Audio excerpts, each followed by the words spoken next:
Question number 4. The title is Write Questions. We come into the text together. Used in a variety of courses in various disciplines, asking the right questions helps students bridge the gap between simply memorizing or blindly accepting information. You see here that in formal writing, like in the PTE exam or in fill in the blank questions, normally you're gonna see a lot of this type of writing. You see they start with the past participle phrase. Here use is the past participle. What I mean is that our main subject, our main idea is here, asking the right questions. When you ask the right questions, it is used in a variety of courses in various disciplines. So asking the right question is used, passive voice, in a variety of courses in school, in university, or in any academic disciplines. Mean fields of studies, like subject, for example. They say that if we ask the right questions, it helps students bridge the gap. It helps us as a student to bridge the gap. Bridge the gap means to reduce or get rid of the differences that exist between two things or groups of people. For example, the new degree course aims to bridge the gulf or bridge the gap between education and industry.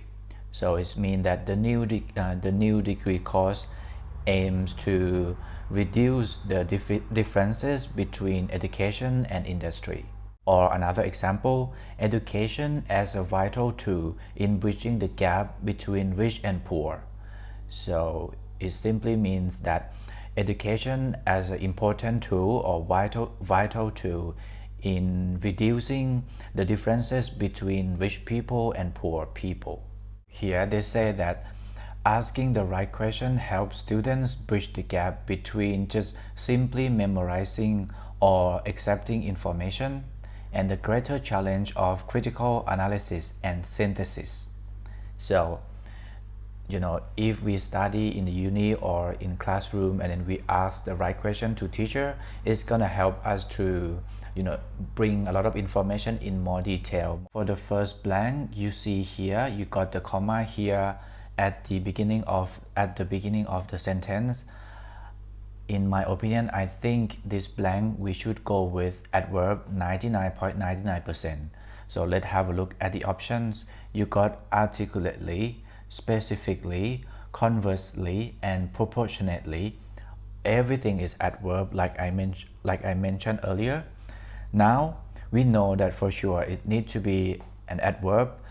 Now we have to understand, we have to know the meaning of each option in order to choose the correct answer. The first one, articulately, means that in a way that express ideas or feelings clearly or accurately using words. I don't think we can go with this one. The second one, specifically. Specifically is an adverb as well. It means connected with or intended for one particular thing only. Specifically, specify is come from the word specify. For example, liquid vitamins specifically designed for children. This vitamin is particularly designed for kids or children. We have to read a little bit more. This concise text teaches students to think critically by exploring the components of arguments, issues, conclusions, reasons, and blah blah blah blah blah blah. So here you got the adjective concise here. This concise text, they're talking about the particular text. Concise. Concise means giving only the information that is necessary or important using few words. So I think now we can all agree that we have to go with specifically. What does this mean conversely? Conversely is an adverb. It means in a way that is the opposite of something. For example, you can add the fluid to the powder, or conversely, the powder to the fluid. It's on the other hand, it's like in contrast, on the contrary. And the last one, proportionately, is also an adverb. It means in a way that increases or decreases in size, amount, or degree according to changes in something else. The synonym of proportionally is proportionally is quite similar, so be careful. This one is proportionately. Another word that is the synonym is proportionally. For example, prices have risen but wages have not risen proportionately. So a lot of things, the cost of living are going up, but the wages have not risen proportionately or accordingly. And we have to go with specifically. This concise text teaches students to think critically. So what is critical thinking? Critical thinking is a kind of thinking in which you question, analyze, interpret, evaluate, and make a good judgment about what you read, what you hear, what you say, or what you write. Good critical thinking is about making reliable judgments based on reliable information.